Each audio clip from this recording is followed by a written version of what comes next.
বাংলাদেশের সংসদ কি টুপিদারিওয়ালাদের নাই? কথা বলেন, আছে না নাই? অধিকার আছে না নাই? আরে বলেন, আমাদের অধিকার আছে না নাই? সুতরাং যারা সেই এমপি হানজালাকে দেখে জঙ্গি বলে মন্তব্য করেছে, জঙ্গি এমপি যাচ্ছে, নিঃসন্দেহে সে জঙ্গি আবু জাহেলের সঙ্গী। সঙ্গী কথা দেখবে না?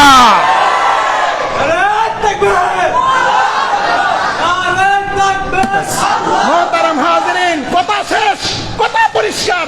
এদেশ বাংলাদেশে টুপিদারিওয়ালারা, মোল্লা মলিবেরা কচুর পেডানির মতো বেঁচে আসে নাই। কথা ঠিক কিনা? আমরা এই দেশের জনগণ, আমরা এই দেশের অধিকারে, আমাদের অধিকার আছে। কথা ঠিক কিনা? এই জন্য সাধু সাবধান, সাবধান হয়ে যাও, সাবধান হয়ে যাও। এত লালি আসছেন না, খবর আছে, খবর আছে। আজকে টুপিদারি যা দেখছো, ভবিষ্যতে টুপিদারি আরো বাড়বে সংসদে। কথা ঠিক কিনা?